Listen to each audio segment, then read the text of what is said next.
Flosstube friends, it's Audrey and I'd like to do something a little bit different today. I'm going to do a Stitch With Me video all about Algerian eyelets. So I know some of you have had some questions about how I stitch eyelets and how I stop and start, and I hope this video will help answer some of those questions. So let's get started. Now this little booklet here is by Hands Across the Sea Samplers. It was included in the All Things Bright and Beautiful box that was released earlier this year.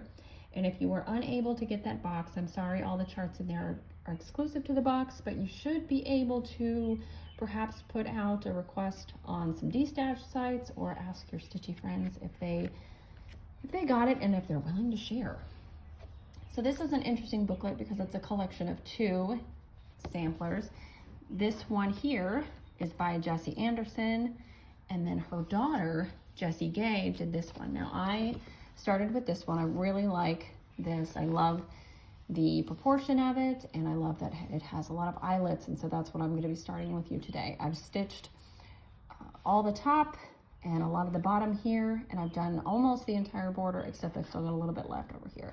But I thought I'd take a break from this border to start some eyelets. Now I'll show you where I am, and I feel okay showing you a bit of the chart because you're not going to be able to stitch from this anyway. Now, normally starting eyelets, because this is where I'm going to start on this A, you know, you could, if you've already stitched this portion here next to it, you could just secure your thread under that and then start here. But for those who don't want to jump across two stitches here, this gap, then you'll have to be able to start here at this eyelet. So I will show you how I am going to get going on this. Now this is a silicone iron mat. I'm gonna put that there because it's gonna make my Potoky stand nice and stable. Now for something small like this, I usually would just hold the hoop in my hand, as I have been doing actually for the past week or so that I've been working on this. But just for your benefit, I decided to put this in my Potoky stand, and it's actually quite nice. It's a good little tool. So if you're considering purchasing one just to sort of save your wrists every once in a while, I would recommend it. You can order directly from them. It does take a god-awful long time, but I'd say it's worth the wait.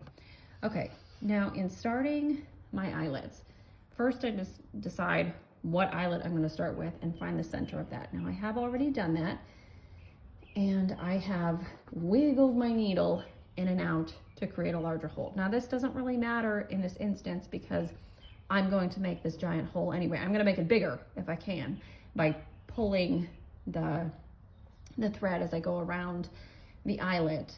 You know, the various legs of it will open up that hole even more, so I'm not worried about that.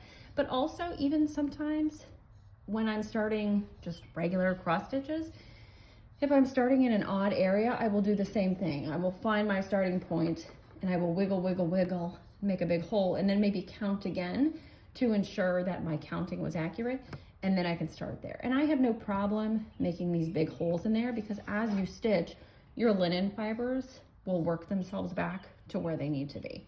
So I'm not too worried about doing that. Also, I'm not worried about needle size.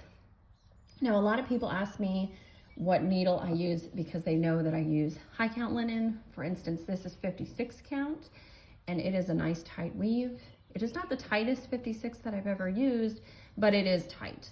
So I get a lot of questions, well, don't you use a beading needle? Don't you use like a very tiny needle? And the truth is, honestly, I use a 28. Now this is a petite, this is a Colonial Petite 28, but it is a 28 nonetheless.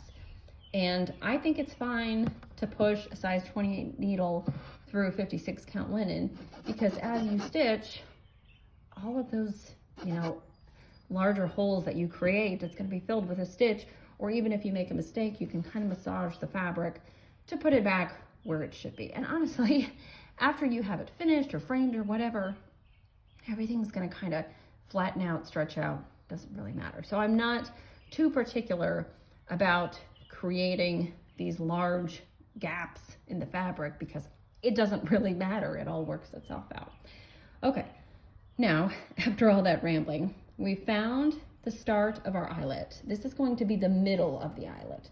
And I'm sorry for all the wiggling. Sorry. This is going to be the middle of the eyelet. Now I'm not going to start here. What I'm actually going to do is I'm going to determine the direction of my stitching. I know that I'm going to go from here, the bottom left of the A, up to here, the top of the A, and then back down here, the bottom right of the A. So what I need to do is to secure my thread as I go. So since I'm starting here, I'm actually going to go in up here, about where I think the top of the A will be. And then I'm going to come back up through the center of that first eyelet. But the thing that I'm going to do is I'm going to leave a tail of thread here that is long enough for me to grip and yank on. And it should be pretty obvious why. Now, when you make your first leg of your eyelet, and I will say this is tricky as I am much farther from the fabric than I normally would like to be, just because I've got the camera in between my work and my face. But I think I got it in the right spot. So that is the first leg of my eyelet. However, I cannot tug on this thread and pull it as tight as I would like it to be. I need to pull it tight enough to allow a nice big gap for my needle to come through in the center there without accidentally running my needle through the thread that is that first leg. And it looks like I've achieved that. So now we go into leg number 2. And I'm going in a counterclockwise motion because I want to end up over here because that's where I'm going. Now, if you watch other tutorials on stitching eyelets, you may see there is a suggested method where you just stitch sort of in a path that leads you to go half the eyelets, you know, and then back the other half that way. I think if you guys have seen that, you'll understand what I mean. But I like to stitch eyelets in totality, like one full eyelet before moving on to the next, unless it makes sense that I only do a portion of it because I'm trying to make a stitch path that makes sense. And as we go along, you'll see the decisions that I make, and hopefully it'll make sense. Okay, I now have 3 legs done, so I feel I can start tugging these threads taut. And I'm going to use this, sorry for the wiggle. I'll try to secure that. Okay. And I am sorry, some of this is fuzzy. There we go. It's trying to focus on my hands and not the stitching, which is difficult. I wanted to just focus on the stitching. Okay. I wish I could make it only focus on the stitching. All right, now I've got another leg. Oh, and see, I yanked on that, and actually it was not even secure enough. It pulled all of the legs and then pulled this tail through. So that's why I'm pinching this, you know, the thread that's running along the back side, pinching it like that, holding it.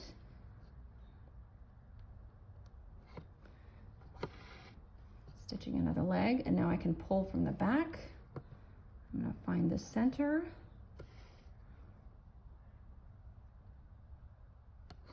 I do apologize for the focus, unfocus.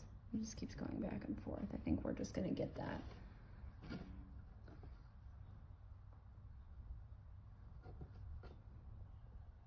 Okay.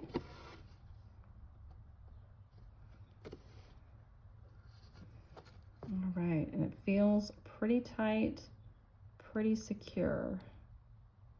So I think now I can yank as much as I like. And there I have one eyelet. Okay.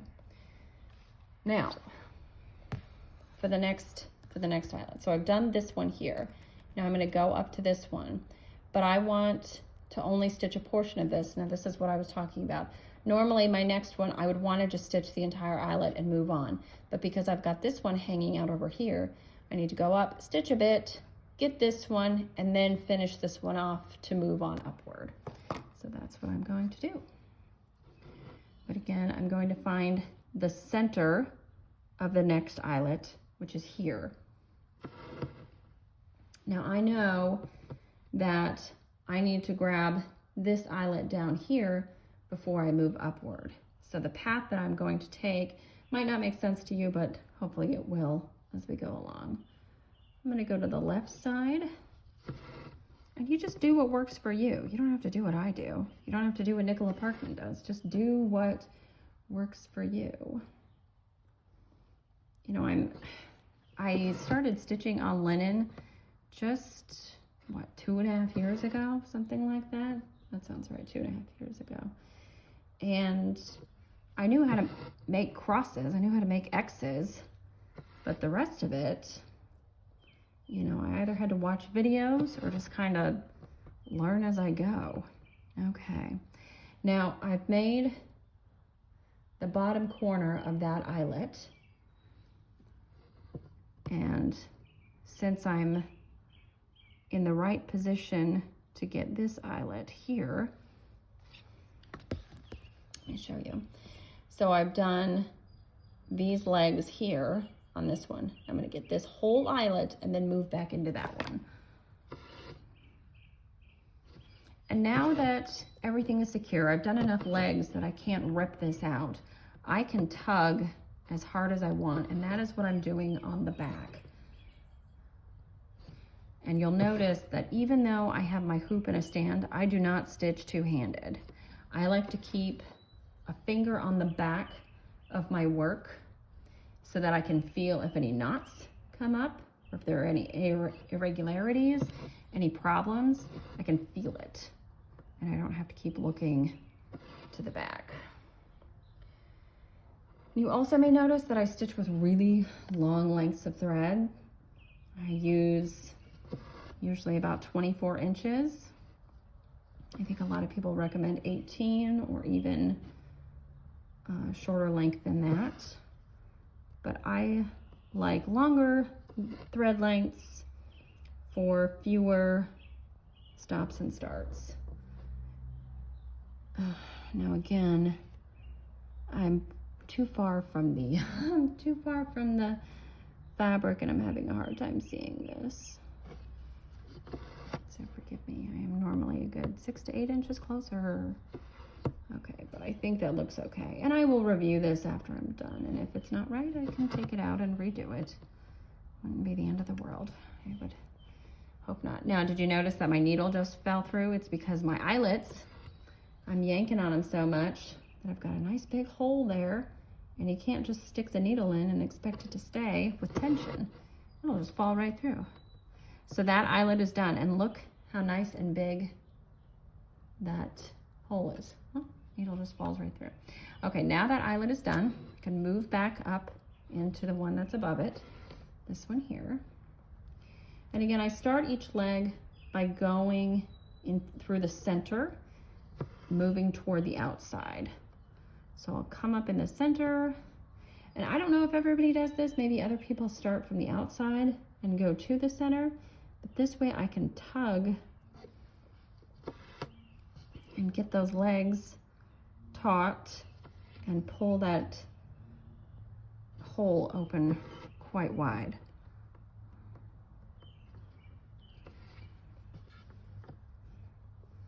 And I'm using silk here, which is a very strong material, so I am not afraid to yank on it.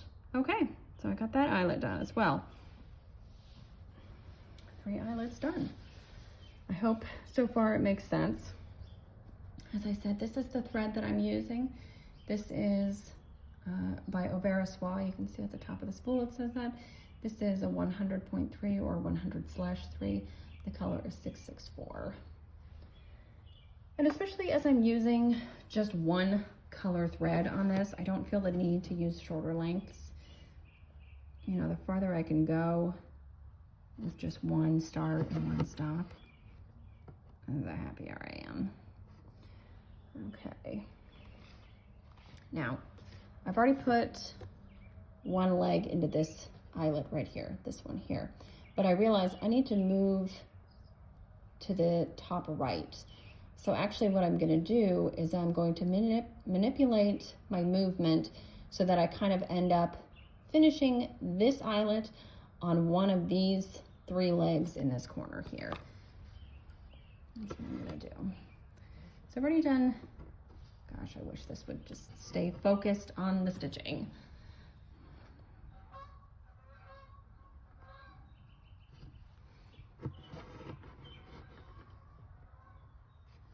You see how I did the horizontal leg and then I did a corner leg, but actually now I'm going to move back down this way and finish it off so that I end up moving in the right direction.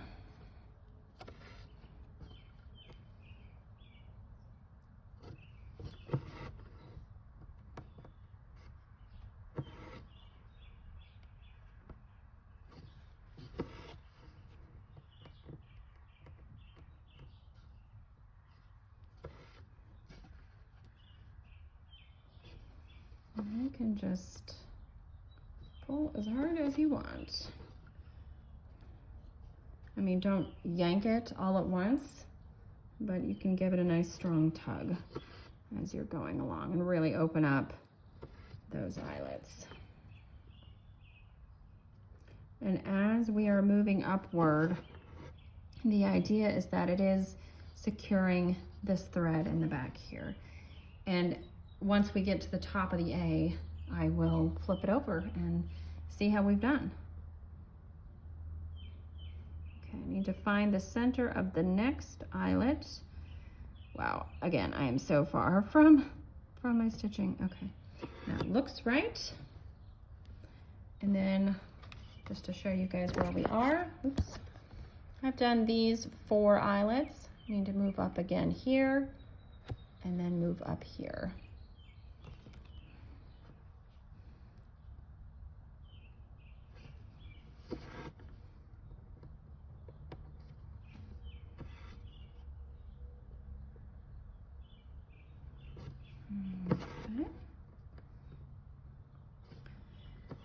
So again, just do what feels right for you. I know a lot of people don't stitch eyelets. They don't try, they don't want to. Maybe they have tried and they just don't like it. I know that a lot of people substitute eyelets for smarter crosses as well. Now, smarter crosses are great because they give you a different texture than a regular cross stitch. And I think that's kind of the point of the eyelet anyway, just to give you a different stitch, a different look.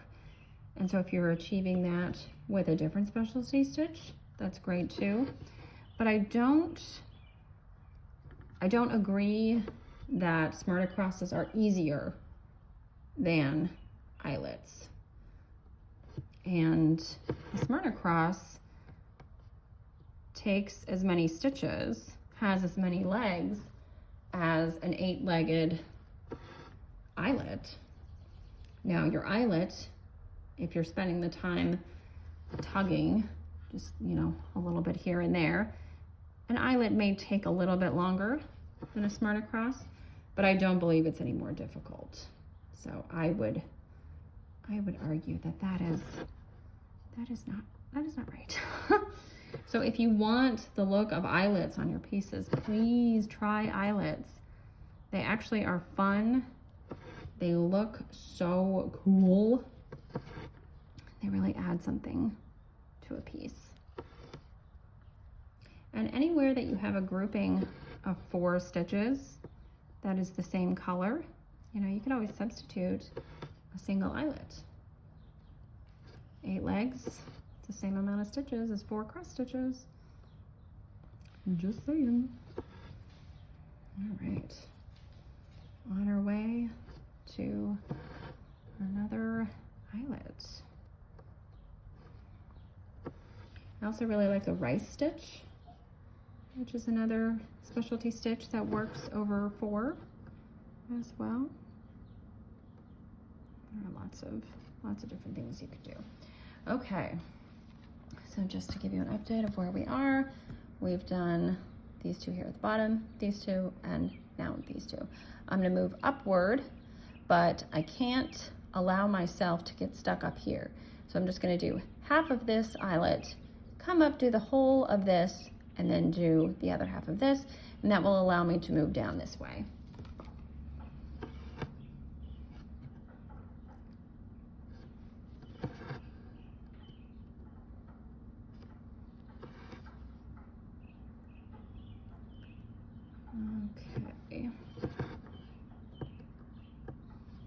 And again, you can't see it, but I am pinching my thread on the back, pulling it, giving it a little tug, opening up that eyelet as I go.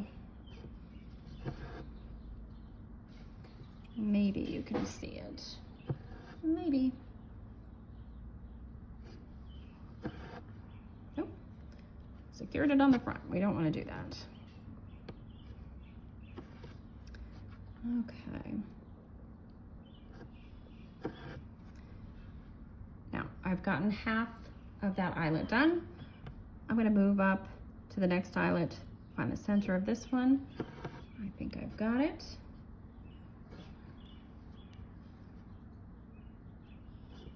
I'm going to work my way around. Now, it looks like my tail is going to be in the way. So I'm actually going to pull that to the back now. It's fine. I think we're secured.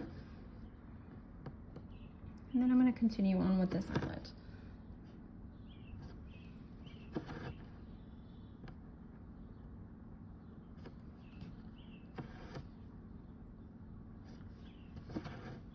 Again, pulling the thread on the back to open that up.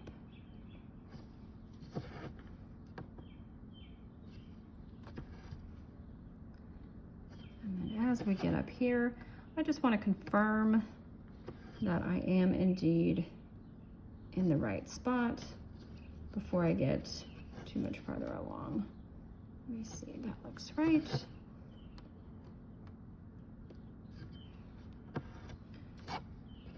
I use other stitches that I've already done in the area. Oh, I cannot see. I'm so far away from my fabric. Okay, that looks right, I think.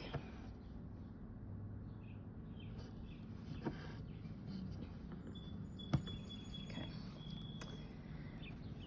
So this eyelet here butts up against 20 stitch mark. I'm gonna go to the previous page. The 20 stitch mark is right here in the center in between this grouping of two. Is that where we are?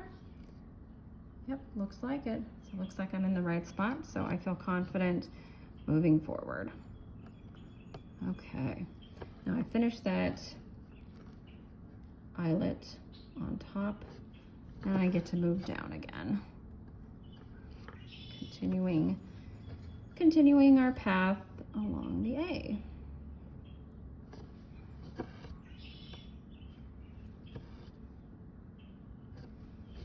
Okay, now that we've gotten that whole side done, I am going to flip it over and see if our thread is secured. Okay, can you guys see this? It is a bit of a mess. Looks like some of the fibers were divided, separated, whatever, because this is actually a spun silk. It's comprised of a couple different lengths. Anyway, but it looks like along here it is secured. So we're good. Good to keep going. And eventually I will trim off this fuzz from the tail. No problems. All right, so we can continue on.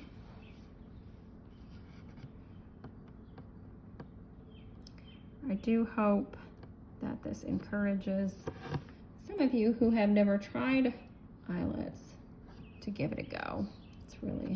It's really not as difficult as it sounds or looks, I suppose. Now my stitch path here, I need to consider where I'm going.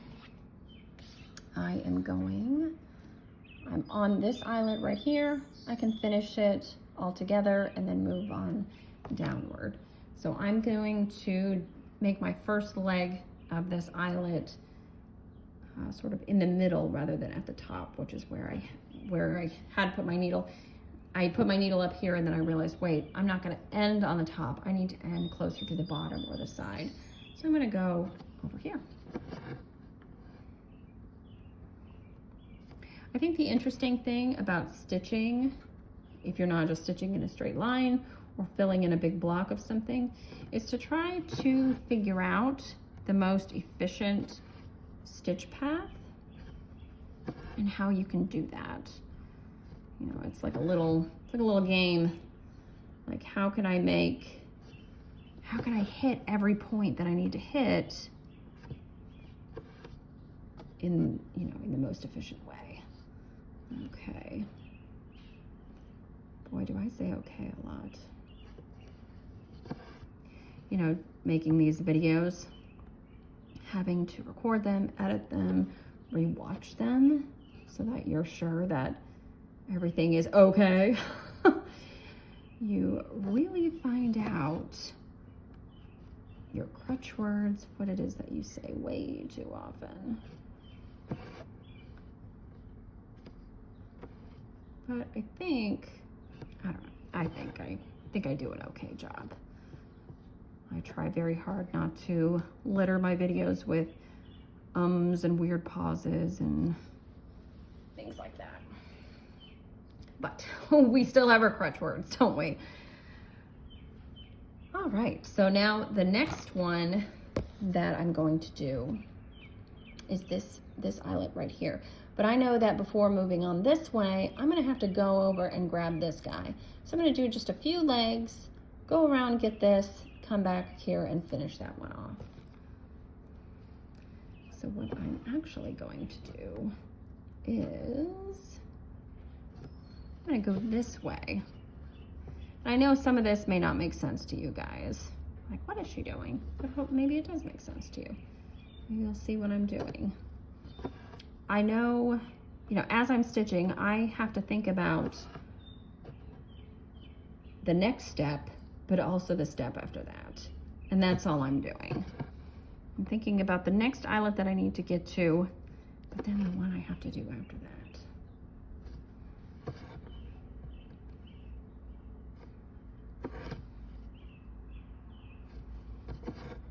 Okay.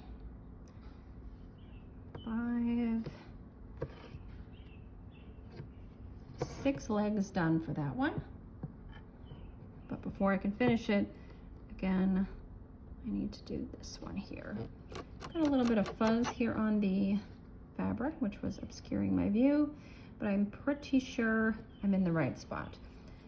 All right, and I'm gonna go up first. It's gonna be my first leg. I'm gonna go around in a counterclockwise motion, because then I will end right at the corner of the eyelet I need to get back to. And again, just tugging on the thread at the back to open up those eyelets.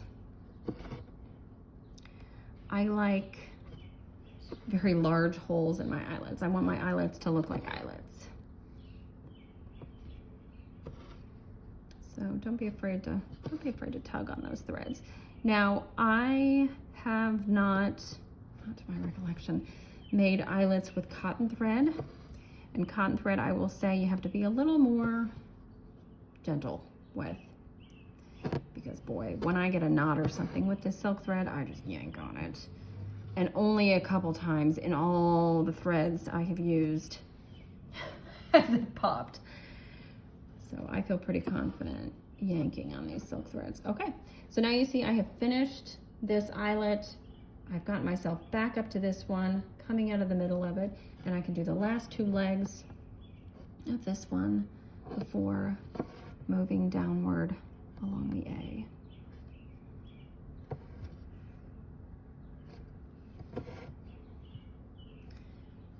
Okay, just sort of taking a moment here to look at my work, trying to get a little bit closer and make sure that I am indeed in the right spots. I don't want to have to redo any of this. So far, so good, I think. But again, having this camera here in between my eyes and my stitching is making it a little tricky. 56 count is easy enough when I get to be very close to the fabric.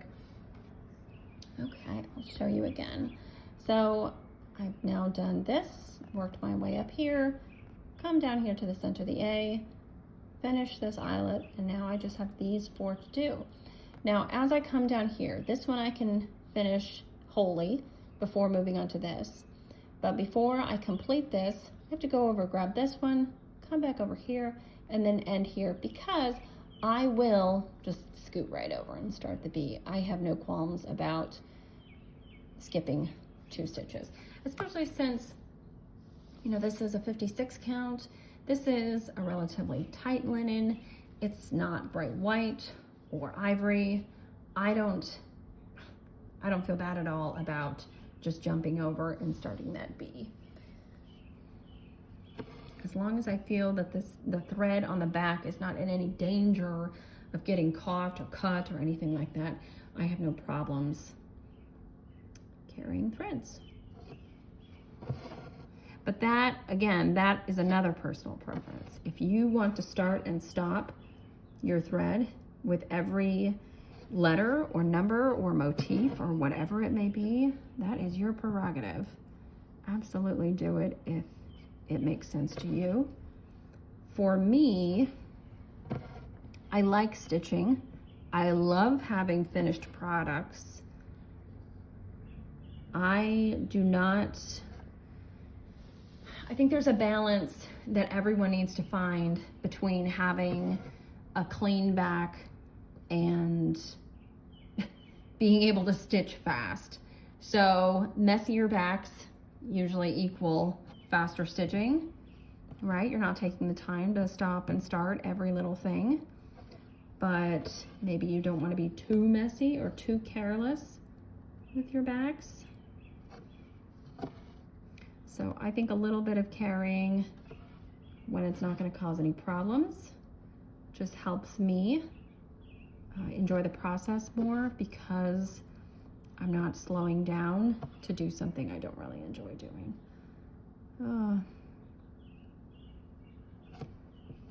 But again, it's all personal preference. I get so many questions about this or that, and so many times I have to say, you know, this is what I do, but it's personal preference. There's no right or wrong in stitching.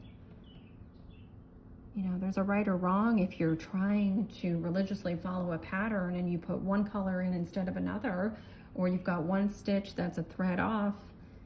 You know, that I guess is right or wrong. There's a right or wrong in that instance, but really how you stitch, how you create your stitch path, how you secure your threads even. If they're secure, then you did it the right way, if it works for you. Okay, so how do I want to do this? I know that I'm going to stitch this eyelet. I need to start this eyelet and then come down to the left, go back, and then go to the right. So eventually I need to end this eyelet that I'm in the middle of right now. I need to end it on the right side. So I'm going to start on the right side. I'm going to start by moving toward the right. Tug that. And then again, I'm going to go counterclockwise because I want to get to the bottom left corner. Get to the bottom left corner to do the eyelet that is touching that bottom left corner.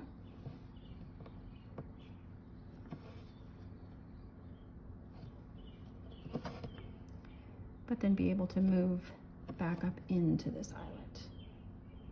Okay. All right, so I've done 6 legs here, you can see. I'm going to find the center of this eyelet. Is that it? I wish you guys could tell me. And I'm going to go upward again, work my way around in a counterclockwise motion, because then I'll end in the top right corner and be able to go back to the previous eyelet.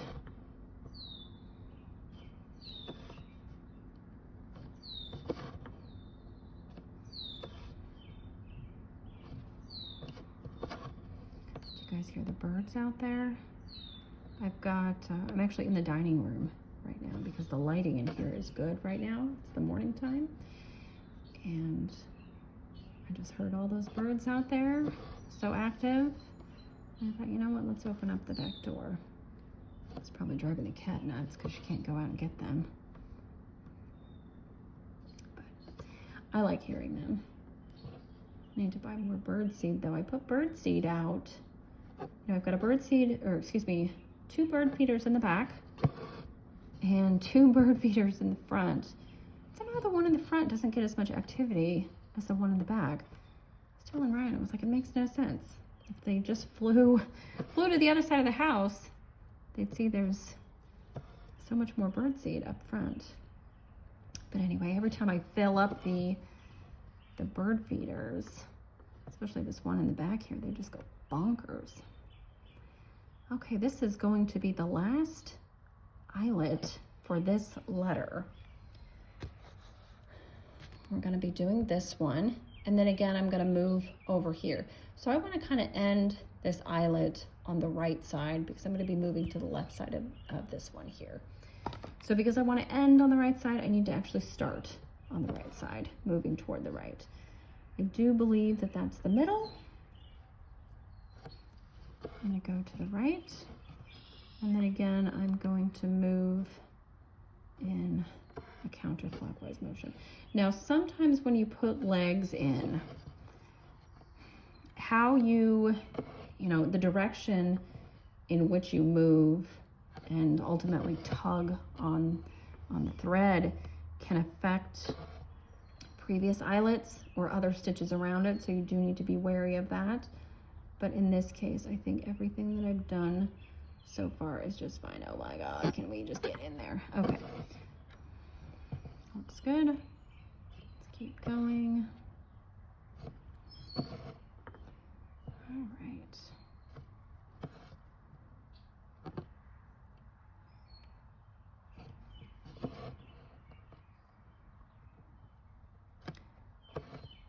And you can either pull from the front like this, or you can put your leg in and then pull on the back. Either way works. I would just pull it taut, pull the thread taut, and then tug rather than just tug it like that. I wouldn't do that. Okay, so the A is complete. The A is complete. And then we've got two stitches worth of space in between the A and the B. So I need to count that out. Oops. All right, thread. Can you behave yourself? No, can't do it. Okay, so that's one stitch, that's two stitches. So this is going to be the bottom left corner of the first eyelet on that B. So I'm gonna do that, but then from there I need to find the center of the eyelet, which I believe will be right here. Okay, so now I'm gonna make a giant hole. That is the center of the next eyelet I'm going to do. And again, doesn't matter that I made that gaping hole because we're gonna want that there anyway as we make the eyelet. I keep saying we are not doing anything. I am doing this. But I hope you are doing eyelets as well. Are you stitching on eyelets? You can let me know in the comments what you're working on right now. Okay, so that's the center, and I have to determine which way I want to move around here. I'm going to need to end up going up and to the right. So I think I'm going to start upward. I'm going to go up.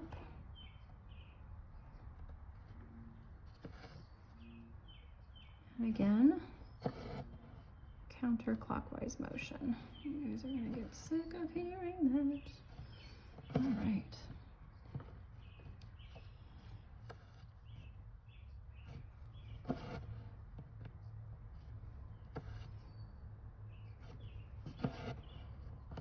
And I should have enough thread here to finish the B, but if I don't, that's okay. And after stitching eyelets, securing the thread on the back, you do it as you would secure any other thread. You just run your needle behind the stitches that you've already completed, at least 4 or 5.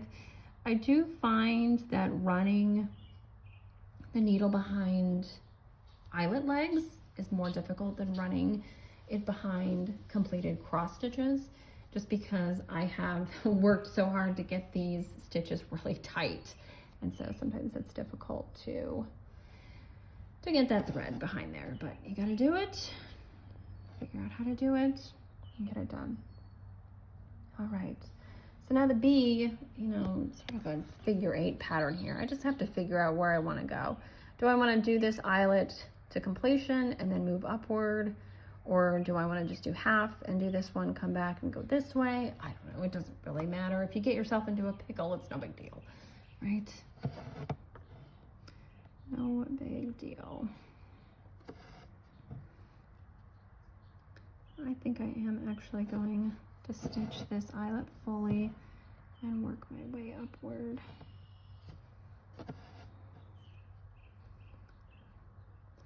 So with A's, whether I'm making an A with eyelets or cross stitches, I usually take the same path. But with B's and some other letters, it's not always the case. You know, just move in the way that feels natural to you. So long. The important thing with eyelets is to not allow a thread length on the back to go behind a hole because you'll see it, right?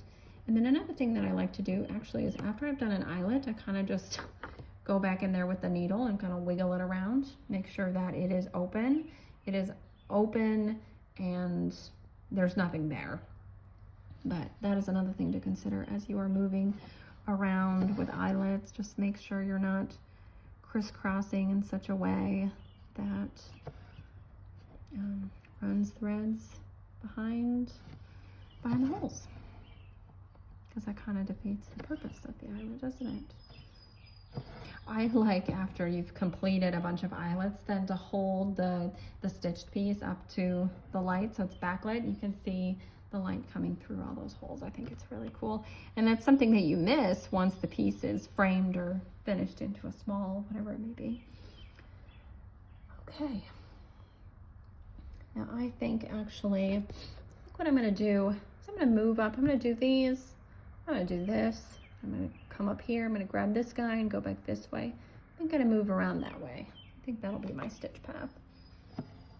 So as I said, you know, I have to think about not just the next step, but the step after that.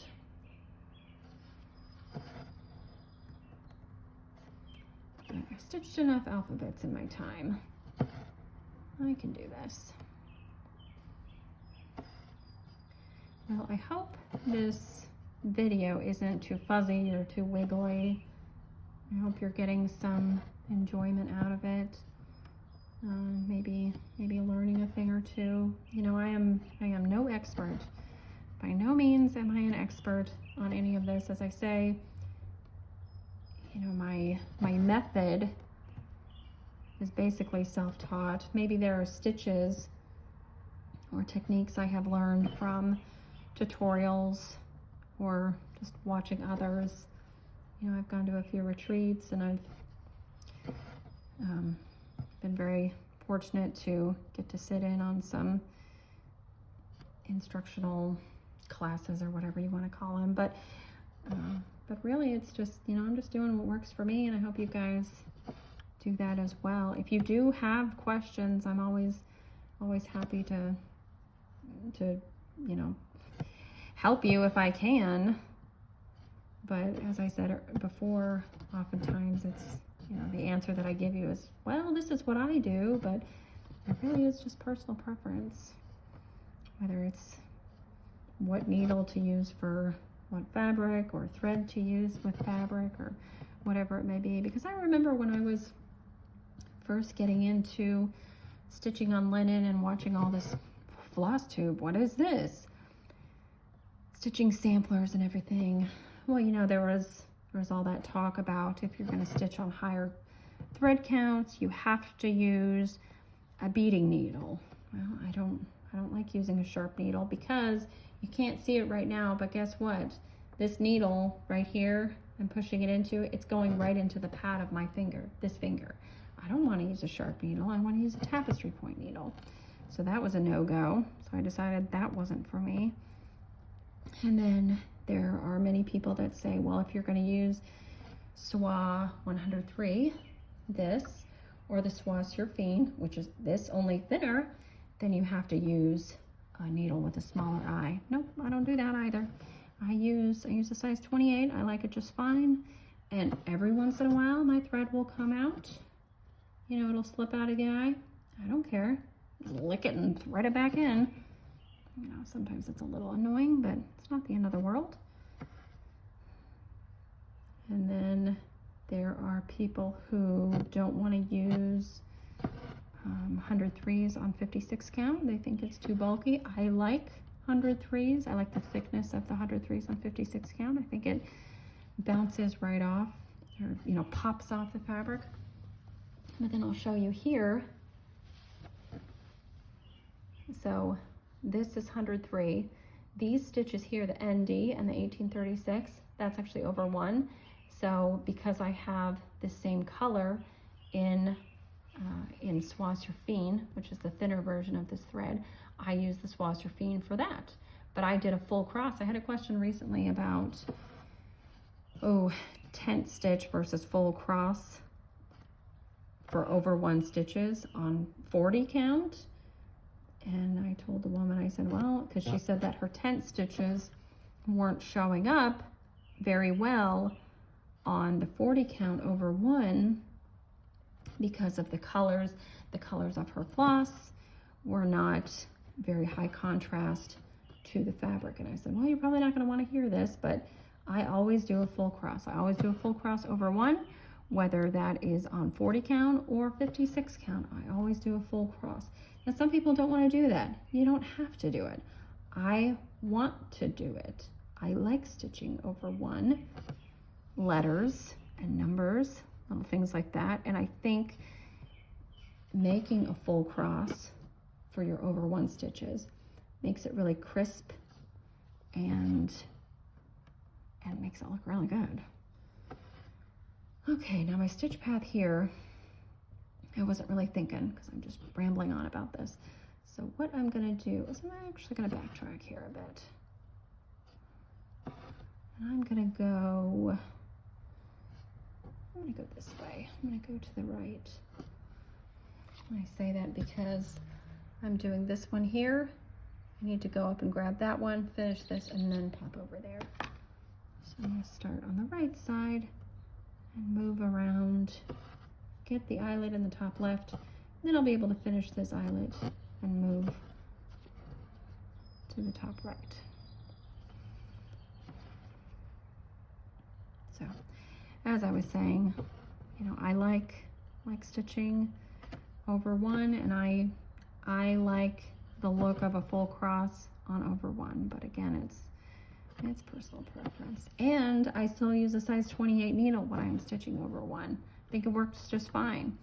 There's a camp of people who think, you know, God forbid you use a 28 needle for over 1 on high count, but then, you know, it works for me. And as I say, any hole that I make, it's filled with a stitch, or even if it's a mistake and you've got that hole, you can just massage your linen and things will go back to how they were before. But then I heard not too long ago that there's another theory that, well, if you use a needle that has an eye that was traditionally considered too big for your thread count, it's actually a good thing because it opens up the hole in the thread and creates less wear on the silk or the cotton that you're pulling through the fabric.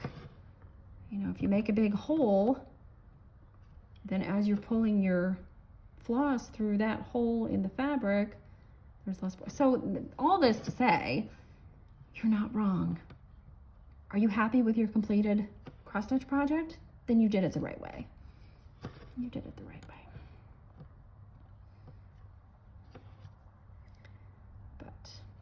Again, I'm happy to answer questions. I'm happy to tell you guys how I do things.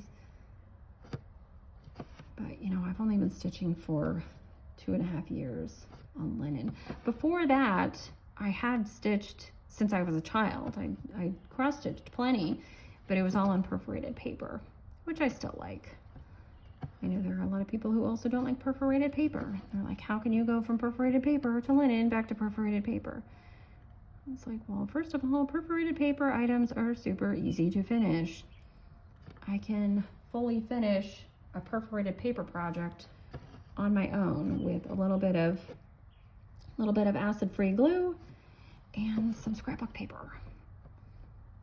I actually like the scrapbook paper backing better than felt or fabric, and it's much easier. And it adds a stiffness. And when I'm talking about these perforated paper pieces, I'm talking about Mill Hill kits. They have hundreds and hundreds of options, these Mill Hill kits, and I have done dozens of their Christmas ornaments, and I just love them. And they come with all the DMC floss you need and beads, Mill Hill beads, beautiful glass beads, and they even come with needles. And I will say, back to the needle discussion, the Mill Hill kits, they always come with, if there are beads involved, they always come with 2 needles. They come with a stitching needle, which is huge, and a beading needle. And in the instructions, they say, well, maybe it says this, I think it says this, it says to do the stitching and then do the beading. Well, I do the beading as I go, because if I'm doing an area of forest green, and then in that area there are some forest green beads that you're supposed to put on with the forest green thread, I'm not gonna stitch the beads separately. I'll just do it all as I go. So when I make those Mill Hill kits, I use the beading needle for everything. That's the only time I use the beading needle. Is when I'm making those ornaments. But if you're going to stitch a Mill Hill kit for the first time, I would read the instructions and then just kind of ask yourself, you know, is there a more efficient way to do this? Yes, bead as you go, yes. I mean, it's not like stitching a Mirabilia or a, what are those things called? Chatelaine. It's not like stitching those where, you know, you're in danger of crushing beads with your Q-snap or your frame or whatever it is you've got the project on. You know, Mill Hill kits are so small. They're usually only about 5 by 5 at the largest, but the ornaments are even smaller. The ornaments can be, you know, like 2.5 by 3 or 3 by 5, something like that. Depends on which one you get. All right, I hope you guys are following my stitch path here and see that the bee is taking shape. Hope it makes sense. And I'll show you now.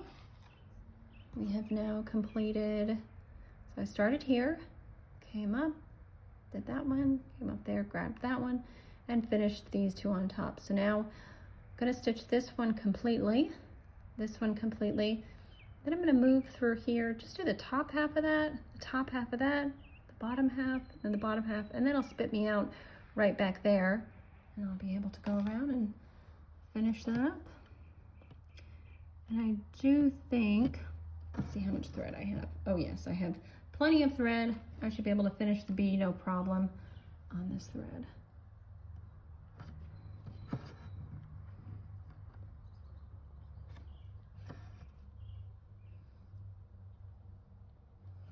And again, as you go through, this is the reason I don't stitch two-handed, because I want to feel the thread on the back, know what it's doing, know that I'm not getting any knots, and as you're stitching eyelets, certainly be able to give it a good tug. So I know you guys can't see what my hands are doing on the back, but I promise it's working. I've got a finger back there behind the stitches, feeling for knots and other problems. So far so good though. No knots so far, which is pretty amazing. Usually they pop up and, you know, there's just those little loop knots and you just yank them out. Usually not a problem. Very rarely do I get a knot that is so bad that I have to actually cut it out and just secure the thread and start again. Thankfully that doesn't happen very often.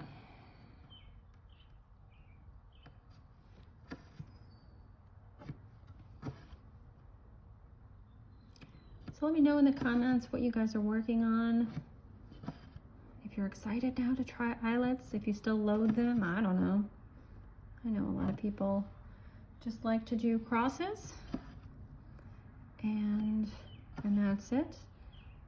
But I love that somebody just, you know, somebody back in the day figured out how to use same thread and needle to make other stitches, you know, things other than cross stitches, to create these interesting bits of texture on pieces. Okay, I need to determine, okay, that does look like the center. Again, I'm farther from my fabric than I would like to be, so having a little trouble seeing. But I thought this would be a good piece to use to illustrate how I stitch eyelets. Oh boy, is that it? I think you guys can see better than me at this point. Although I don't know, how fuzzy is it? Not sure. Okay, so I did the top half of that eyelet. And now we're gonna do this one completely. Oh, that was definitely not the right spot. So it looks like we got it right. Feels right.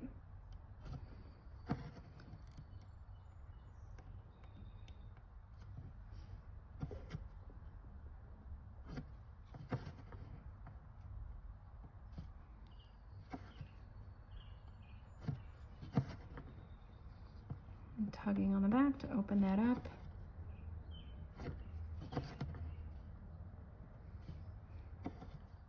So I know this is the method, you know, doing the top half of a row of eyelets and then going back and doing the bottom half. I know I have seen Nicola Parkman demonstrate that method. So that you can get into an area and then get back out of it.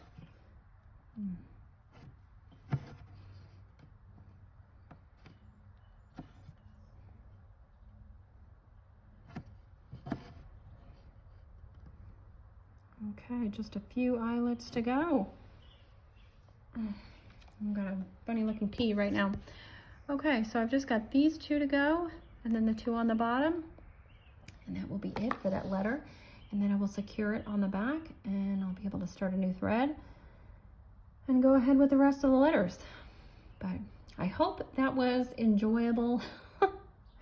Hope you had fun listening to me ramble on. Again, if you have any questions, comments, whatever it may be, you are welcome to leave them below, or you can find me on Instagram at @StitchStitchBead, and you can send me a private message there if you would prefer. I plan on coming back sometime early in June with a regular Flosstube, and you can expect to see all the whips, including this one that I've been working on for the last month or so, in that video. And until then, happy stitching!